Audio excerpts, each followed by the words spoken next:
People want to go run ads on Instagram or run ads on Facebook, but they didn't even make no money for free yet. You letting Facebook take your bread to figure out what's going to work when all you could have did was just learn some free content strategies and post those, get traction, and if those is working, okay, let me put some money behind it. Now it's no risk to put some money on there versus not knowing that, but putting money on there could be very costly, and a lot of people don't have that capital to just waste. Welcome back to another episode of the Millionaire Essentials Podcast, where we give you guys all the essentials it is to be a millionaire. You know, I'm one of your co-hosts, Brandon the Provider. Yes, sir, and it's Tevin Facey, and today, y'all, we got a special guest, y'all. It's our guy, Zakee, man. What's going on? Smartphone Billionaire, man. Hey, if man, y'all know him on it. Instagram, Smartphone Billionaire, Zakee. What's going on, man? How you been? Hey, I'm blessed, brothers. I'm blessed. What does smartphone billionaire mean, actually, though? Hey, man, we're going to get millions and billions off of these smartphones. We don't got to work a job no more. We could get money straight off the phone. Okay. When did you come up with that? Like 2013. Damn, that's a while ago. So you've been at this for a while. Yeah, I've been getting money off the phone for a minute. I've been doing it on Facebook, TikTok, Instagram. If it's a platform that you can get money on, I'm going to be doing it. Dope. So you started, because you look like a fairly young brother. You started off as an entrepreneur. How'd you get into that lane and getting money off your phone? Yeah, 2013. That's a little while ago. So I started off in sales, and back in the day, we had created like a movement called the Wolf Pack. So we kind of already understood like showcasing our lifestyle, showing up on social media. So, you know, back in the day, we had the nice drop top whips. So we was already kind of going crazy on social media. So it was allowing us to build our businesses faster. So, yeah, we've been going crazy with social media for like a decade now. That's dope. But listen, y'all, right? Because you're probably thinking, watch this like, yo, I see Smartphone Billionaire, but I don't really know who that is. So, Zakee, please tell the people and inform people who you are and what you do, man. So, guys, I'm Zakee, a.k.a. Smartphone Billionaire. I pretty much help entrepreneurs and real estate investors turn credit into cash. So I help people get access to capital so they can turn it and buy properties and ultimately have marketing budgets so they can scale their operations. Dope. So obviously we do the same thing, right? So this podcast is going to be a little bit high level, okay. Right? So I think that's super important. Well, we don't do exactly the same. Well, no, thing. Not exactly the same thing. I want to he's dive. definitely more of a content creator. I want to dive more into the real estate too. So you helping people get the capital and put in the real estate, right? Yes, sir. So what type of real estate we talking? Fix and flips is short-term rentals, Airbnbs. Like if they got to play for real estate, a lot of the times, like if people trying to go get a property, they don't got down payment money, they don't got renovation money, and even if they do know how to go finance it, they might have to go to a hard money lender, and they be taxing on the interest rates. So showing a real estate investor how to get access to 0% interest funding is lucrative, because if they got 12 months at 0% interest, the average fix and flip deal is going to take them around 4 to 6 months. So now they can leverage the bank's money on their flips and ultimately create wealth for themselves and their families without touching their own money. So that's what we tell people a lot. 0% interest is cheapest money you could get. Yeah. Yes. So how long have you been helping people access capital? For real, since 2013. It's crazy. I was talking to my boy SBS. We were talking about how we was funding people back in the day. Like we would get people $500 credit cards, $1,000 credit cards with Capital One. We just didn't know we was funding people. That's when obviously we turned it into a business about 4 years ago, where now we got business relationship managers. We understand sequences. We know what the banks is looking for. So now we getting people higher than $500 limits like we was doing 10 years ago. So a lot has changed within the funding game, right? And this is where we're going to get a little deeper, right? From the pandemic to now, we got a new administration in office. What have you seen, or how can you help the people now navigate? Because there's a lot of people out here funding, right? Yeah. But there's only a few that's really doing it correctly or really doing it at a high level. Yeah. How can you help the people navigate at a time like this where they think there's no money out there or it's harder to get money? They got to realize that it's easier now than ever to get access to capital, but they got to kind of know what the banks is looking for. So a lot of people go into the bank and they trying to figure it out when they inside. You want to go to the bank with it already figured out. So if you already got your business struck, it depends what you're trying to do. If you're trying to get personal or business funding, but you want to make sure that your credit profile was structured the right way. You want to make sure that your LLC structured the right way, or your S Corp, your C Corp, whatever structure you're using. And then you want to make sure that you're not applying online like the masses. You leveraging bank relationship managers and getting yourself higher limit approvals with less of the headache.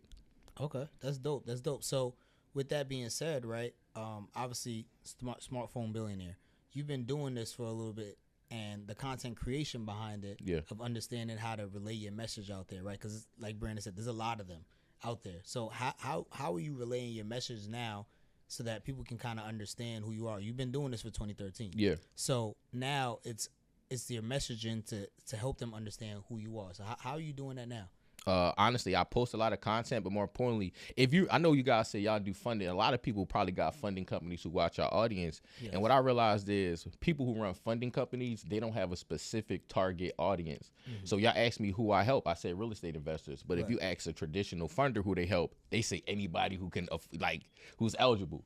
Right. So ultimately, I'm speaking to the pain points of investors. They understand what they're going through. I know how much it's costing them. I know they want to pay their contractors. I know they need liquid for more than one deal at a time. So when I'm creating my content, I'm speaking straight to them, and I know the pain points they're going through, and I'm just giving them solutions, even that they can do without me. So I'm able to build that trust factor. Gotcha. And when they do take a step, they kind of like, man, I just got a result, but it could have been better. So let me tap in with Zakee, or you know, he might have gave me the whole play, but I'd rather have somebody holding my hand during this process at least 1 or 2 times. So now I could go do it with or without him.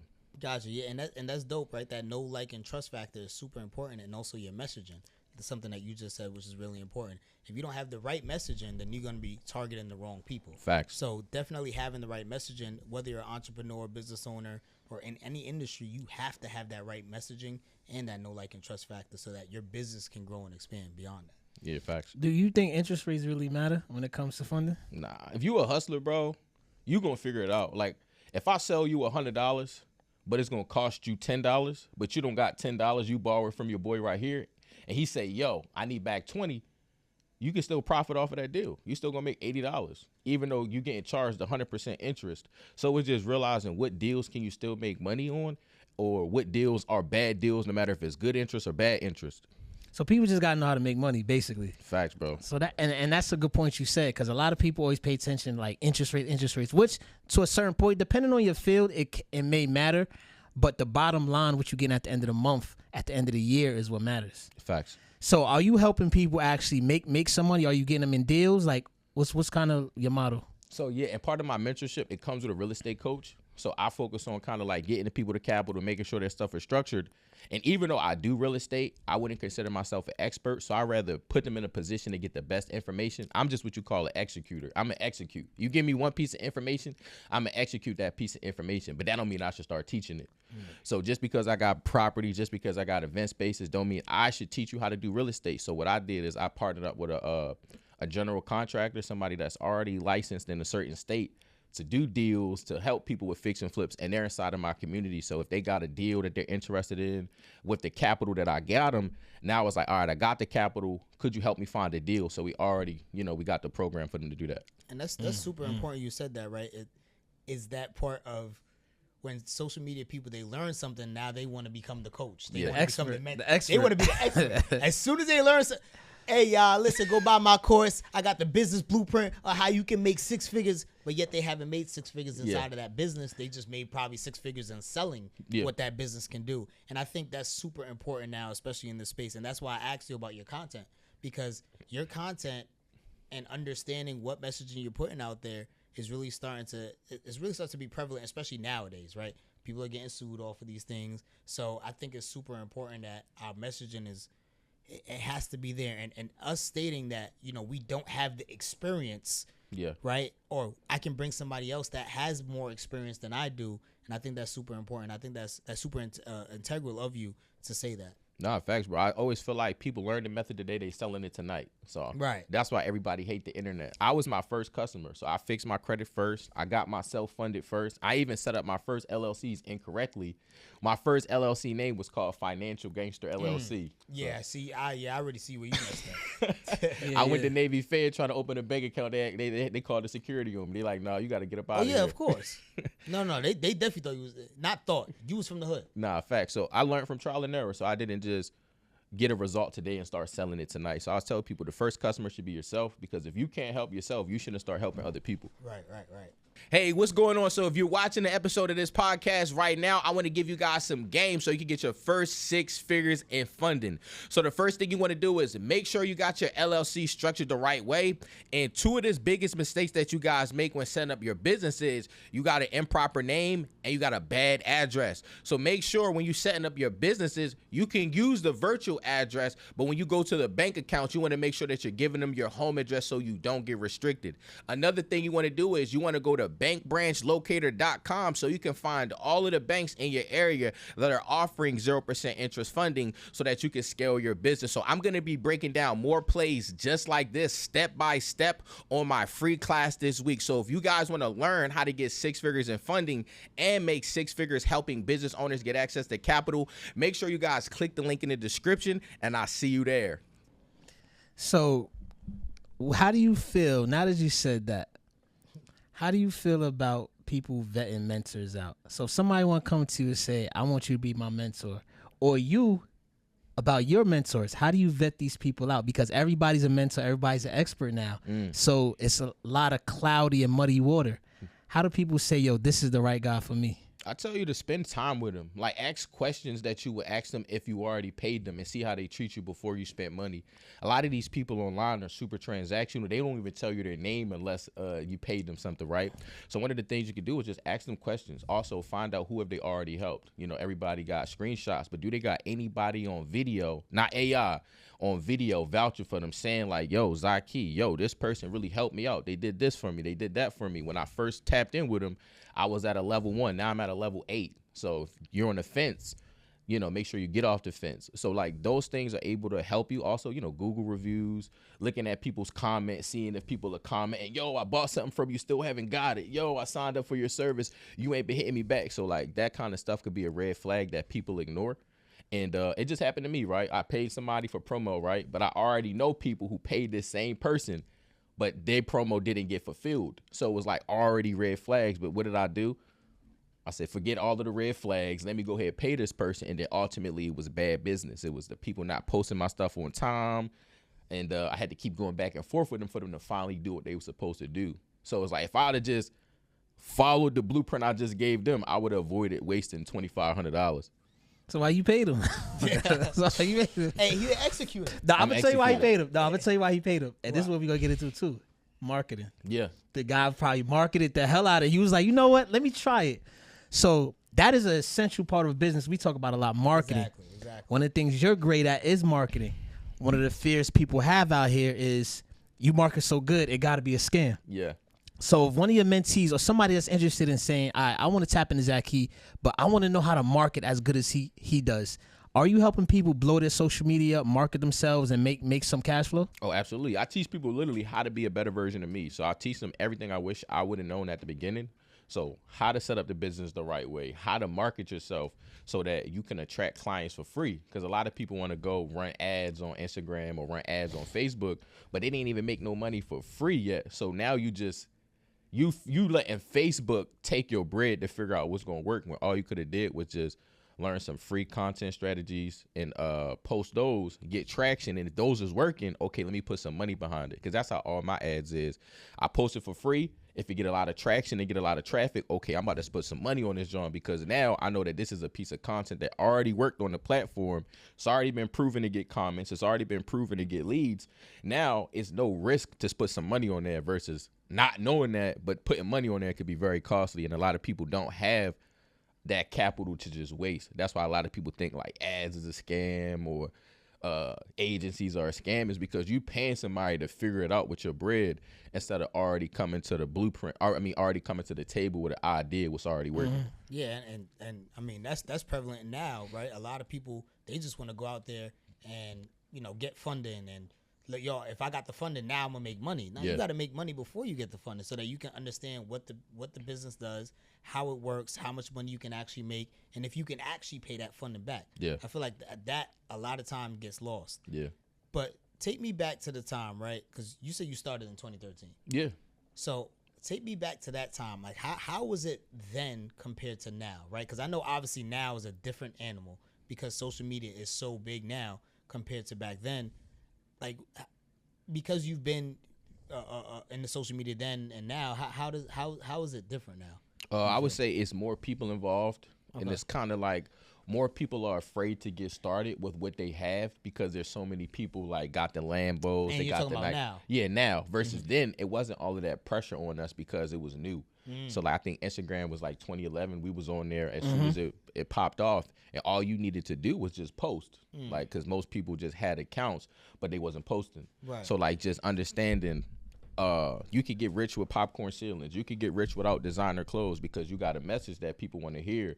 So as long as people just don't let those kind of like materialistic things, oh, I need to get the best camera, I need to have the best clothes on, I need to have design. You know how when the girls be posting their content, they be having like the designer clothes behind them, the back, or the boxes, of all the money they spent. But you don't need that. Like I made my first 6 figures online, popcorn ceilings, iPhone 12. I still got the same iPhone 12. And just showing up every single day, giving people information that could change their situation. Like, hey, this is how I fix my credit. Hey, this is how I set up my LLC. Hey, these are some of the mistakes that I made with my first round of funding. And they was like, oh, man, I really appreciate the sauce. So they started tapping in with me just because I was just being authentic and sharing my true message versus like trying to copy what y'all say. Oh, they said it, so let me say it like them. They wear that, let me wear it like them. So I just started being myself. Yeah, and being yourself is super underrated nowadays. Yeah. I think people try to be like everybody else now. Yeah, he was in middle school in 2013, so he don't remember. What the hell was young going boy. on. Yeah, he don't remember what the hell was going on. Yeah, he was in middle school. I definitely wasn't in middle school. I think I just graduated high school in 2013. No, he didn't. Anyway, Yes, I did. so how have you seen marketing change? I know you kind of broke it down. So a lot of this is lifestyle marketing, right? Especially now. Do you feel that's necessary? Because there's a lot of people out there, right?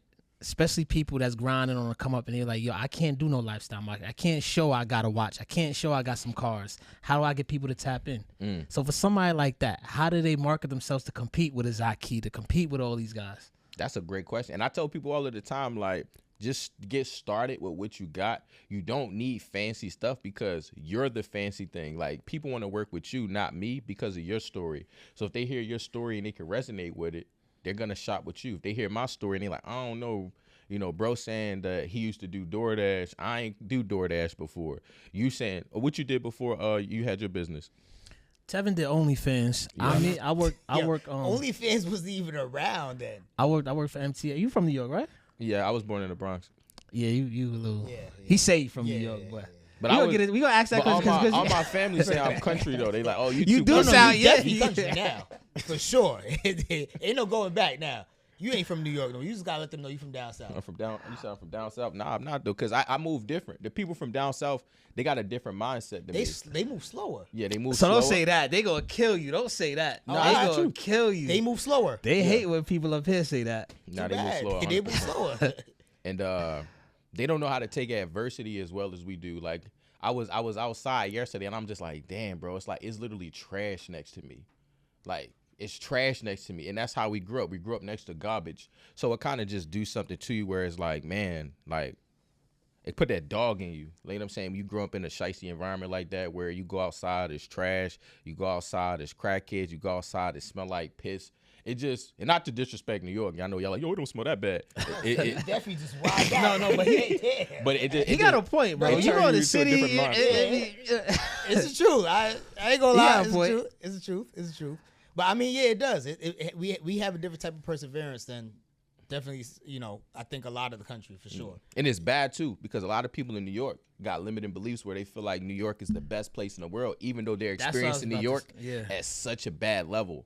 So that's why I always wanted to come back to New York when I had money because it's like when I grew up, niggas in New York grow up 5 people in a 1 bedroom. You know what I'm saying? So it's like that's how most people are living here. They don't got no car, and if they do got a car, it's always parked. So like a lot of people love New York, but they don't even really get to experience it because they feel like, oh, New York is so good, da da da woo woo. But it's like you living in a 1-bedroom apartment with your whole family. You need to level up so that you can really experience what this city has to offer. So.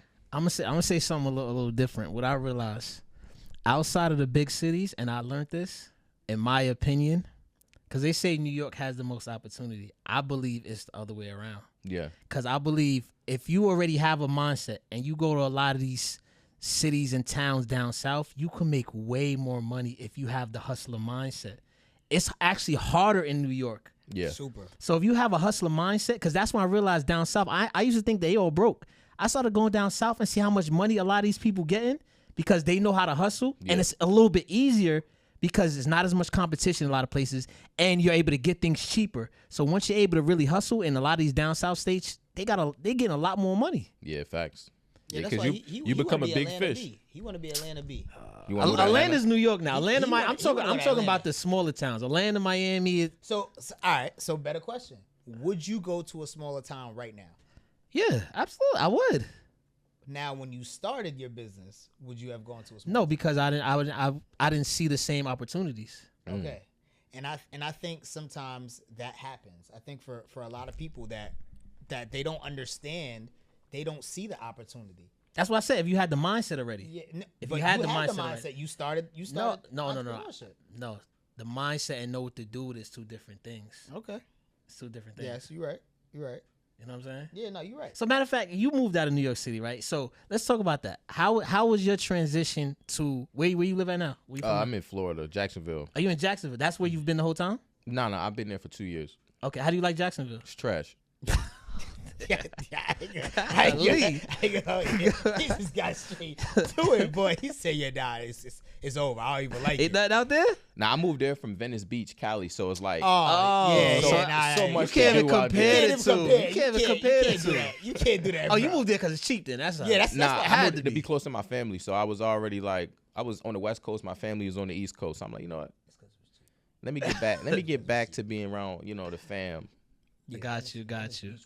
So, yeah, Venice Beach probably expensive. It's definitely expensive. So, and that's another thing. Location. A lot of people's so-called setbacks or excuses is location. Oh, I can't do it where I'm at.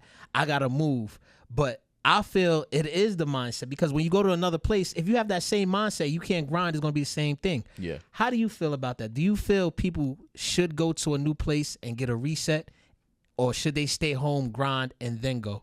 It depends on the opportunities they got in front of them. So if they got opportunities where they at, they should take advantage of them. But if they living, they just smoking weed with their homeboys, they ain't really doing shit. I feel like they should separate themselves, get around a new environment so they can create a better version of themselves.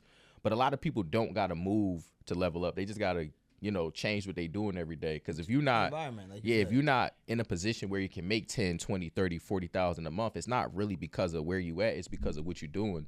So you got to learn to get in a financial vehicle that can pay you what you're worth. And a lot of people just don't know what to do with their time or what skills they need to build so they can start making that kind of income. Because you can get money. I'm in a boring ass place, Jacksonville. And it'd be funny when I go to LA Fitness. I'd be like, bro, I know you was Instagram famous, bro. I just seen your ads. I just seen you there. I just see this. So it's like I'm a big fish. So it's like people see that and they want to work with me. They see me pulling up in my Porsche. They like, oh, Steph, I didn't know you had the, you know what I'm saying? I didn't know you was doing it like That's that. so crazy. You may want to do something else. Too. You know what I'm saying? So now it's like, hey, yo. No, I mean, hold on. not like that. I ain't gonna hold you. The way I you mean said like that. The way you said it, it's just I said Jacksonville's crazy. It ain't. I They know. call it Jackson Kill. Oh, yeah, but I live by the beach. That's what I mean. I know, but the way you said it just wasn't right, bro. I ain't gonna lie. Yeah, I live by the beach, though. So, like, I always tell people, like, why live in the hood if you don't have to? Like, I already experienced the hood. I know it's bad. I know it's stink. It's trash. It's tweakers. It's crackheads, whatever you call them. So I never want to live in the hood again. So I always try to find the best neighborhoods. And even Jacksonville, I want to live by the rich people. Just because it's like, I'd rather know that I'm living by rich white people. So when I go out of town or, you know what I'm saying, I go to the grocery store, my stuff is safe. Versus I'm in the trenches, I'm pulling up in nice cars. I got ice on. I got nice clothes on. I'm a target. And that's just the way that they trained us to be, like, to look at each other like food versus like brothers and we can get money together. So I'm always telling people, you don't got to be in the hood. You chose to be there. Literally. The only thing you should be doing in the hood is buying up properties because people in the hood don't move. So if you buying up a property in the hood, don't people going to be in the hood for 10, 15 years because they don't buy properties. That's the only thing you should be doing in the hood, buying it back up. You shouldn't be living there if you somebody getting money. No, you're right. Yeah, they definitely don't move and they don't pay rent neither. That's what happens. That's why you got to get the government to pay it. I mean, it works sometimes, especially now. Like Section 8 rental payments have been held up for like 3 months in New York. So I mean, depending on what administration, that happens a lot. Every administration is always a freeze. Is always that happens. Yeah. But you want to get your back paid. You definitely gonna get your back paid. I know, but that's if it goes through back. You get what I'm saying? Because now, especially with this administration, it's kind of like you don't know what's really gonna happen. I mean, you voted for him, so I mean, Who? I mean, you voted for him. Why you complaining now? I did not vote for him. I seen it. What? I seen your ballot. Nah, it definitely wasn't me. Kamala was my vote. That's who I voted for. Do you feel it matters? Because a lot of people, that's Who you another vote thing. for? Yeah. I used to say no, but then seeing what Trump coming and doing, I'm like, yo, he's kind of going crazy right now. So I would say yes and no, because they do things that can affect you. Like, let's say you got family that's in a U.S. base station right now, you're being affected by that 100%. Absolutely. But if you getting money, it's not affecting you because you was already doing certain things daily that's going to bring revenue to your business. A lot of people don't take action, so it don't matter if it's me as president, you as president, him as president, Joe Biden, Trump. Them niggas was going to be lazy anyway. So it's like, what is it called? The people in office don't matter. What matters is if you got that dog in you and if you got goals, if you know you working towards something, you always going to be working towards it versus if it's that person or this person. It don't really matter. So I feel I was say, how you feel about that? I vote for other people. Like you said, I don't feel because the way how I move and my personal, let's just say immediate, I vote to help other people in my family because it's going to affect them. It's going to affect friends around me. So I vote in a way to benefit them in certain ways. Like you just said, I have family that's not from here, you know what I'm saying? And they feel some type of way. So I vote to help them. Like my mother, she feels certain type of way and wants certain rights. So I vote in their favor. But me, it don't really matter if I don't care who's in office. The best way to vote is with your money, though. Like, that's where the power is. You're right. But there's money and ethics, too. Yeah, I was going to say. Because y'all saw those companies, when people stop spending that money, they like, hold on. What y'all want from us? All right, we gonna give you what you want. Yeah. But then, you know. Because corporations going to side with the money regardless. They don't care. They really don't care. They don't. And that's what matters the most, in my opinion. You know, the local, congressional, those matter because that's directly affecting where you live and how you spend your money. If you spending your money at places you know don't have the same views as you, that don't make sense. So I stopped spending money at places that I don't respect. So I'm not going to Target. I'm not going on Amazon every day buying stuff because I don't like their values. So what I'm going to do is I'm going to do what most people won't do and make my life a little bit harder to stand on principle. That's your ethics. That's your morals. That's your morals. Versus like, oh, it's down the street. Let me just go there real quick because it's easy. That's why people can't get what they want because everybody's so lazy to stand on something. You know what I'm saying? Everybody say stand on business, but y'all sitting down. I just realized why he moved from Venice. Wow. I was a radical? Yeah. That ain't no place to stand on business. You cannot. Yeah, that ain't no place to stand on business. It's over for him. I see why he moved to Jacksonville. Yeah, but he was standing on business in Jacksonville. Yo, you definitely definitely Jacksonville. You can stand your ground, stand on business. Right there. With the gun and everything. You said a couple good points, right? People are scared to get out their comfort zone and scared to stand on business. And when we say stand on business, we ain't talking about nothing crazy. We talking about just grinding, right? Yeah. People are scared to have it hard. So I noticed, and especially when I talk to a lot of young people, a lot of entrepreneurs, they want it easy while still trying to make it. Yeah. No, it has to be hard for a period of time. Pause. That was crazy. That was it has to be rough for a period of time. That was even insane too. I ain't gonna lie. Just move on. Yeah, he's wilding. But you agree? No, I'm not agreeing with nothing you just said. Because the way you have to struggle. Yes, you have to struggle. There we go. I like that one. In life and in business for a period of time for you to make it and have success. A lot of people, especially if you want to call it the Gen Z era, whatever y'all want to call it, they think, yo, I want to wake up. We just talked about it. I want to wake up at 10, 11. I'm going to go to bed at 8, and I'm still going to get everything I need. No. If you under 25, in my opinion, you need to be waking up at 5, 6, and going to bed at 12. You need to be grinding all day. That's just my opinion. Nah, you got to earn your sleep. I go to sleep when I'm tired. Like, sometimes I'll fall asleep at my desk, and I'm already good. Like, I'm addicted to this. Like, I done been so broke before. Like, I wasn't living paycheck to paycheck. I was living delivery to delivery because I used to do DoorDash. So it's like you making $5 a delivery sometime. It'll do something to you, especially when you got a woman, you got bills. It's like, damn. And then when you finally put in a position, it's like I don't want to show God that I'm like unworthy or that, you know what, he shouldn't have given me this chance. So I don't get up early, I'll be honest. I probably get up when I finish sleeping, but I stay up till 2, 3 o'clock in the morning in my office getting work done just to set myself ahead of the people that sleep. So I'm saying I feel like get up later because I was up later. You know what I'm saying? Versus and I created my life for freedom. Like I ain't one of them David Goggins entrepreneurs that go hard or whatever. No Diddy, running and all of this stuff. I wanted to be able to wake up when I want, travel when I want, spend time with my family, go out to restaurants and be able to order what I want. So I say I wanted an and life versus an or life. I want to be able to afford the things I want and the things I need. Versus most people got to choose between they want. They got to choose between the things they want or the things they need. So it's kind of like, it's very depressing if you got to live like that for a long time. Yeah. Damn. I mean, that honestly was my next question. My next question was like, what was your why and why you were doing, this entrepreneurship? Like, why are you here? Why are you smartphone billionaire? Why do you want to live in Jack? Like, those questions are super important, especially understanding somebody, right? So I think, especially with us doing podcasts with a lot of people, we start to realize it's that freedom factor. Yeah. That time is super important. I think, and I don't mean to say it like this, but people that don't have what we have, they don't realize that just as yet. They realize, I need to get money. And then until they switch their mindset to understand they need more time. Yeah. They just need more time. I feel like that alone is what switched my mindset. It wasn't even about money. I think it was just more so the time that I wanted with my family, and that's what helped me switch my mindset. And I think everybody that's watching, if you understand that you just need more time with your family, you just need more time to do what you want, you just need more time just to understand what you need, and I think that goes a long way for sure. Nah, facts. People don't realize, like, most people got the figure it out method. They want to spend all of their time, energy trying to figure things out instead of finding somebody like me, finding somebody like you guys who already has a blueprint, a GPS direction on how to get to 100K month, a GPS direction on how to build a 7-figure business, and just following that roadmap. Right. Like I was at the gym the other day, and I ain't gonna lie, I've been getting some money, so I'll be eating a lot of lamb chops and stuff like that. So I've been putting on some weight. Nah, we can tell. You don't gotta worry. You can tell, right? All right, say less. So I've been putting on weight. So I told one of the dudes I'll be hooping with, like, bro, I'm about to get a trainer. He's like, why would you get a trainer? That's stupid. You're the one who has to do the exercises. But I'm like, bro, I don't know what exercise to do. Right, the blueprint. So I'm like, I want to get a blueprint from somebody that already got what I want, already got proven testimonials and a proven track record. So all I got to do is just show up and do what they said versus try to figure it out every day.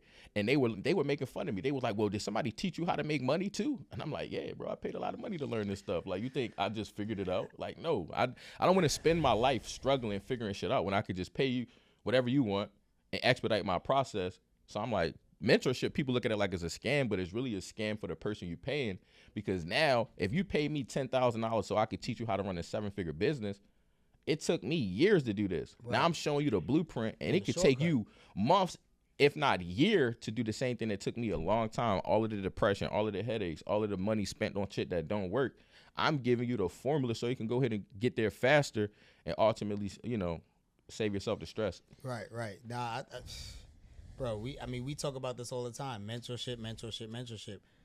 But just finding the right mentor, right? That know, like, and trust factor. I mean, it's gonna sound like a broken record to y'all, but this is super important for y'all to understand, because if y'all don't have this, if y'all don't have a mentor, if you don't have somebody that you're looking up to, then you probably won't go much further in life. I think a lot of times we want to be self-sufficient so much is that we'll bring ourselves down just to say self-sufficient so long. Yeah. And it's like, bro, what are we actually doing here at this point? Yeah, that's for the losers. Yeah, especially people here. Like, niggas be on the block every day, chilling on the stoop, doing whatever they're supposed to do because that's the environment they're comfortable in. As soon as they start hanging around people that's driving nice cars, not just on Instagram jumping in every girl DM, but actually got a good-looking woman, treats them right, does what they're supposed to do, they're going to start brainwashing themselves to think that stuff is normal. But if you always around people smoking, drinking, partying, doing that, then you're going to probably think that stuff is normal and how you should spend your day. So choosing who you hang around is very, very, very important, and it's a determining factor of what your future going to look like. And choosing what you watch on social media, too. Oh, right? Yeah, facts. I think a lot of people, especially now,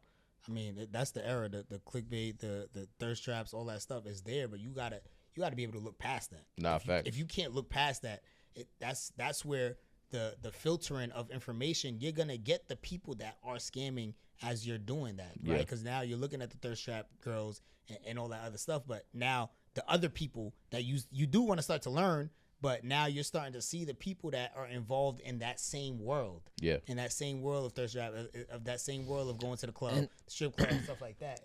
And that's how your phone operates, right? Yep. Everything right now. So what you pull up, they're going to show you more of that content. Yep. Because he watches Diddy trial every day. Yeah. Every day he watches the Diddy I trial. see a lot of Definitely butt did. and stuff So- on his timeline, so that means he engaging with that kind of Yeah, content. exactly. Exactly. Ooh, I didn't say that. You Exactly. engaging with that I didn't stuff. say that. TMZ and You Diddy said trial so much every butt day. on here. Yeah, I I don't see said that. thirst trap. I don't see Yeah, thirst I trap. don't say thirst trap. I don't I see see thirst credit trap. content. Yeah, me I too. see credit And content workout too. stuff. And And workout business. stuff. I know. See, look. Y'all ain't about to flip the narrative on me.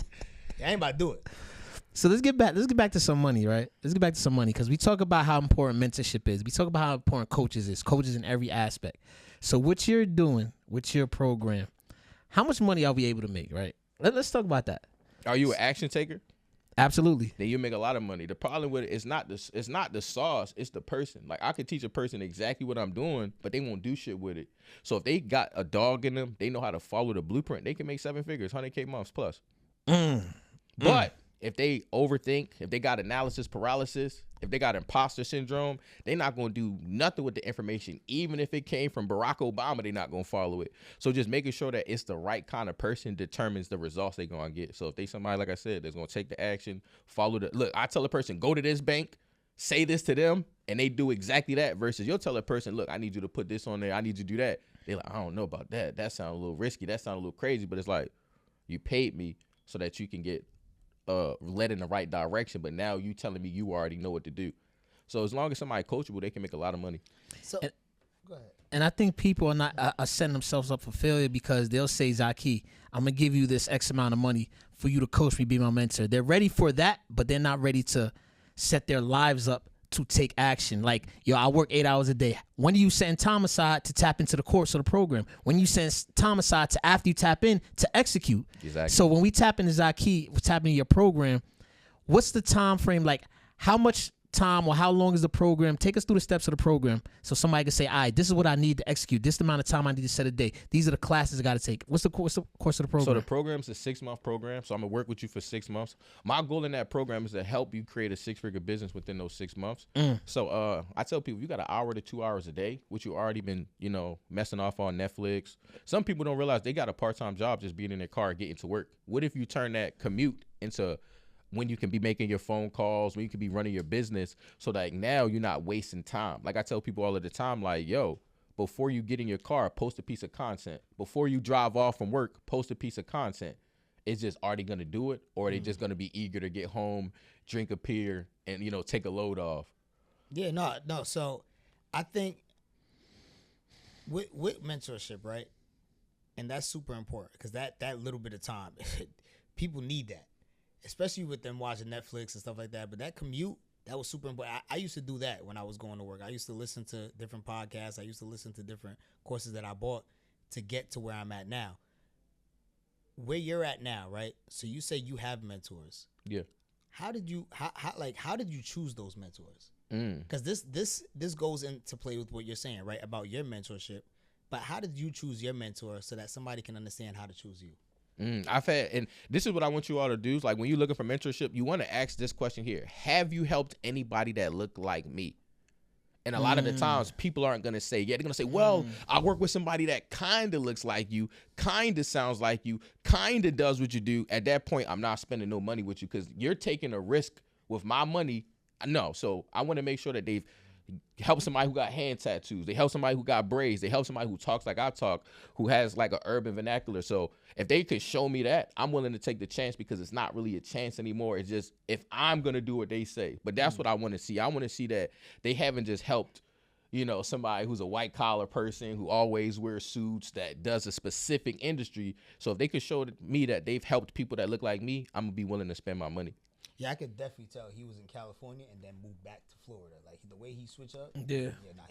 He been around. What you mean? Nah. Like Tupac. Yeah, like definitely Tupac. What you mean how I switch up? No, so your vernacular changes sometimes when you talk. Oh, you yeah. don't realize.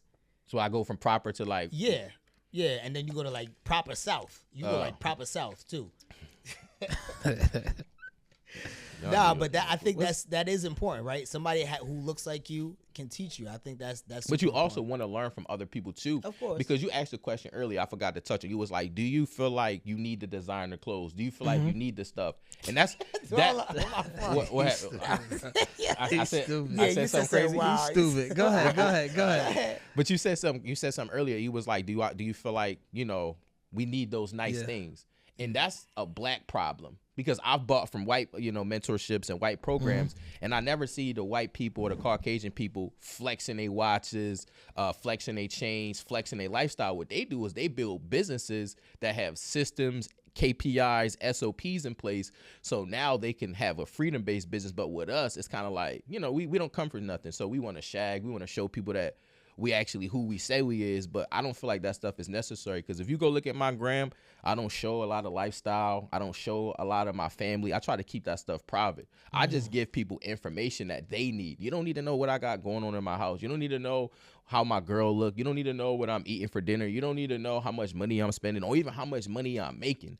I just want to show you, hey, look, I know how to get access to capital. Do you want to get access to 0% interest or, low interest rates for your funding deals or to market your business? That's all you need to know from me. So I feel like black people just got to kind of relax with the over lifestyle and the overindulging and stuff that don't make money. Because if you finna spend $1,000 on some shoes and I ask you, well, how much you spend on ads? Oh, I ain't running ads yet. It's like, what the fuck is wrong with you, nigga? You spending $1,000 on shoes, but you don't even have $1,000 ad budget. And then it got a Miris. So you don't spend $1,500 on the jeans, same thing. Well, you got $2,500 on right now. Have you ever spent $2,500 on your business? Nah. So it's like just realizing like a lot of people be just stuck in the same position because they be valuing the wrong shit. They rather spend $2,500 looking rich instead of $2,500 getting rich.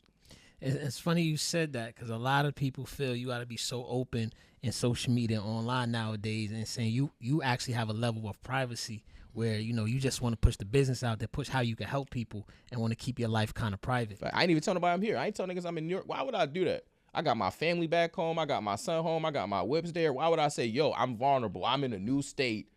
That's stupid. So I probably tell niggas I'm in New York when I'm back at home. Yeah. That's right. That's right. But, Tanya, you just says I lost it, but, so do you believe, right? Because obviously you've been an entrepreneur for a long time. Do you believe that you ask that same stupid question you be asking, bro? Go ahead, bro. Go ahead. I wasn't. I'm not. This time I'm not doing this time. Go ahead. Do you believe that people that they can spend $2,500 on their jeans, they can have their career, right? Do you believe that a person can keep their career for the rest of their life, or they have to own a business at some point, or an investment? I feel like everybody should own a business for the tax benefits. Not really to get rich. Everybody's spending money on things that could become a tax deduction. So I feel like every person who has a 9-to-5 should learn a way to make the things they love a tax deduction. But I don't feel like everybody should start a business to get rich, because it's a lot that goes into it. Like, you got to become a certain kind of person. You got to learn leadership. You got to understand how to hire, how to spend money. And a lot of people aren't prepared to learn all of that stuff, but they can just offset some of their expenses, get better tax refund checks back, and ultimately buy real estate and make their lives better by just having a business and being able to, use them as expenses. I think that's super important that we start to ask those questions, even for the audience, because I feel like sometimes people they're watching and they feel like we're just pushing entrepreneurship on them, and it's not necessarily that. We're just trying to figure out the person in the audience that needs this specifically. Yeah. And I think that sometimes they feel like our message is too general, and it's not, and they feel like they have to do it, so they feel too peer pressured.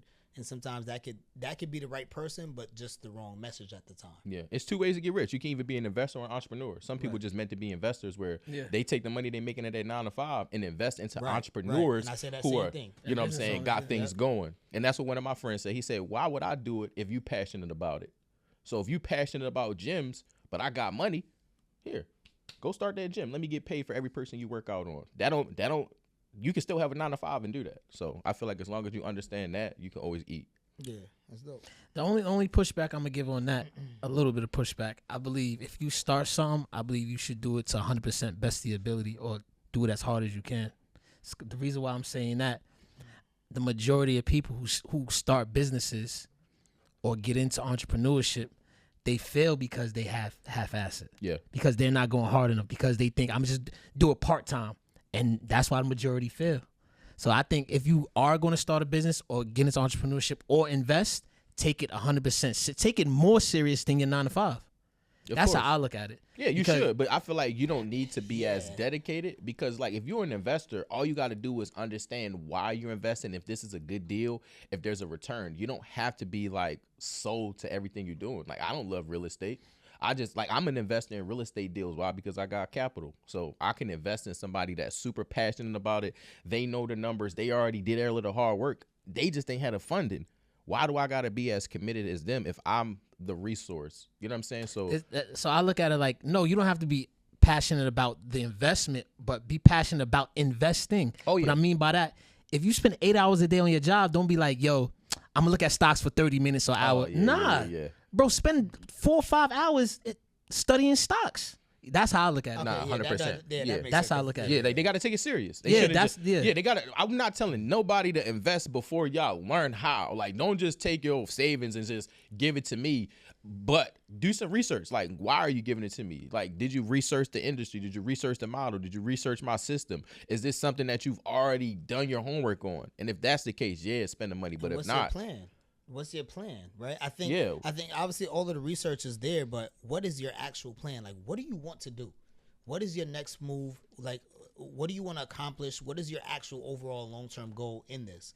Whether it's to be that passive investor, whether it's to actually have a business that's generating 6 to 7 figures. I think all of that is super important. If we don't have any of that, then none of that makes sense. Nah, facts. So, question I have for you, right? What's next for Zakee? What's next? 'Cause I know you, like you said, you've been here since 2013. You've been on social media for a while. What's next? What do you got coming up? How can the people tap into you? So I'm having a free class this week. All you guys got to do is just click the description link. You're going to be able to register. I'm going to be teaching you guys how to get your credit back in position, how to get 6 figures in funding, and then more importantly, how to make more money in 2025, leveraging the information as far as how to get people's credit right, how to get real estate, how to help business owners get capital. So yeah, if you guys click the link in the description, you'll be able to register for that free class. Okay, dope. Yeah, and you know what? I think the webinars, they're great, right? And I think people who are watching, if you don't watch YouTube as much, I think the webinars, they act similar like that, right? They better. Yes. No. Because YouTube information is trash. A lot of people on YouTube are trying to sell affiliate links. Sorry. So they'll give you a little bit of information, so you got to click a link to learn more. Versus when you come to my live class, I treat you like you spent money. So I'm giving you game that most people are paying me $5,000, $10,000, $20,000 to obtain, but I'm treating you like, you know what, you in the room, I'm gonna treat you like you family. So I'm gonna give you game and teach you steps that you can take to start getting results, even if you don't spend no money with me. So exactly what he said. I compare webinars to like college courses. Like you going into a college course, because now you're going past YouTube. So this is the difference people got to understand, right? And we got to break this down real quick. And I want you to chime in too. YouTube is the absolute first step, the first level of now you're getting the what. Oh, okay, this is how you get money with Zakee. This is how he teach you real estate. We're giving you the what. It's only but so much we can give you on YouTube, on Instagram. It's only but so much, because first of all, that's the free information that we're going to give you, which is a lot of value. Right. But to go even deeper, you just pay. A lot of people pay for 4-year degrees. You couldn't learn that in a day. You couldn't learn that in a week. So now you're doing a master class and you're doing a challenge. You do challenges as well, right? Yeah. So, and then you got a mentorship. That's where you take your college courses. That's where you go deeper in, this is how I do it. Right. Don't you agree? Yeah, 100%. The middle school, and then basically. Yeah, 100%. Yeah, I went to college too. I went to school to become a mechanical engineer. And I knew the person who was teaching me didn't have the life I wanted. That person would come to class wearing the same shit every day. I'm like, yo, this man had that shit on yesterday. Ain't no way they making 6 figures if they wearing the same clothes every day. So I started to create doubt. So that's when I got on social media. I started finding people that had the lifestyle I wanted. They had sauce. I invested in them, and then I took my life to the next level. So now I'm just paying it forward and doing the same thing to other people. Did you finish college? No, of course. I went to school to become a mechanical engineer. So you went to school. I think you went to school for dancing, right? So that's a little easier. I'm not about to keep doing this the whole podcast. You did? I went to for project management. Oh yeah. My bad. Project management. That's crazy. But that's easier than engineering. Right. He went to school there for the same thing. What, for dancing? Yeah. Nah, Y'all went to he went to ballerina school. Juilliard, right? And if I did, was Juilliard. wrong. Yeah, I went to Juilliard. I wish I went to Juilliard. Actually, no. What's wrong with Juilliard. that? The connections in Juilliard. It's is crazy. That's what I'm saying. crazy. Y'all bugging. I went to actually, quick story. I went to a music college before I went to my You was actual right. college. You was right. I said a music that has nothing to do with dancing. You was the dancer. No, I wasn't. I played the drums. Okay. Oh, So okay. I got a scholarship to play the drums, but Did you ever play the drums at the church? I did. Yeah, they say a lot of people. That's how they learn. Through Yeah. church. So apparently I'm gifted in it. I don't think so. I think there's way better drummers than me. There are. No, for sure. But at the time when they gave me the scholarship, they was like, "Yo, you're gifted in it. You can play it. You hear certain rhythms, cadence, things like that." So I'm like, "All right, cool." I went and we had I forgot, it was like an internship with where the Juilliard people came, and the people that were there, like their level of thinking compared to the people that are at our school is completely different. Yeah. Like they really only go for the top of the top. Like there's no, like they don't think about anything else other than that. And that's it. And like that mindset was completely different. For that, that's why I left. Yeah, the And I same think- thing. I went to a PWI myself, and seeing the difference between what I came into college knowing and what they came into college knowing was like depressing. I'm Yeah, like, bro, how are it's- y'all passing these tests? And we didn't learn this week. Bro. So I'm like, ain't no way Yeah, I'm gonna get to bro. the end. They have a different set of thinking. And a niece of mine, she actually went to Juilliard, and it was just, That's why mentorship is really important, because it's like if we all from the hood, like I don't know if y'all from the hood, but I am, right? So it's like the school systems is trash. They're not teaching us the same way that they teaching people who live in better zip codes. So it's like you already behind. You get into college, you get into these environments, and you don't know the information that is a prerequisite of even being in that room. So that's why it's like a lot of us are set up for failure just because we're playing the wrong game. We talking to people who we're close to about our goals instead of people who are close to our goals, so that they can give us the blueprint to how to actually achieve them. Most people in college have never done what you want to do, whether that's your professor, your the person I used to have who was like the person who I would go to all of the time, right? It was like, what do you call it? guidance counselor? Not in college. It was like a Oh. advisor or Yeah, something. yeah, My advisor, advisor was yeah. an Asian woman who and English wasn't her first language. So like my college experience was trash because the person who's advising me doesn't even know how to communicate with me. So that's why I tell people like mentorship is very important, because if you can find somebody that understands how you speak, understands your language, they're going to be able to help you out more than just putting you in a pot with other people and hope you come out the same way. That's not how life works. And that's very important. I think a lot of times it's fear, right? We're tough around people we comfortable with that look like us, but then we get scared around other people that we're not used to. So yeah, changing that mindset is a big thing. Appreciate you for coming here, man. Yes, sir. Appreciate you for giving the people all the info, tapping in. Where can he find you? Hey, y'all can find me at the bank. But if I'm not at the bank, you guys can follow me at Smartphone Billionaire on YouTube and Instagram, and at Zakee Billions on TikTok. And make sure y'all tap into that class too, because I'm going to be teaching you guys step by step how to get a bag in 2025. I tell you guys, y'all don't got a credit problem. Y'all got an income problem. Yep. So that's Zakee, the Smartphone Billionaire. And you know it's Brandon Provider. This has been another great episode of the Millionaire Essentials Podcast. You know I'm one of your co-hosts. Yes, sir. And it's Tevin Facey. And make sure y'all like, share, subscribe, comment, and also make sure that y'all click the links below. Y'all, they're not just there for good looks. Click those links below. Like, share, comment, subscribe. I'll catch y'all on the next episode. Peace. Peace.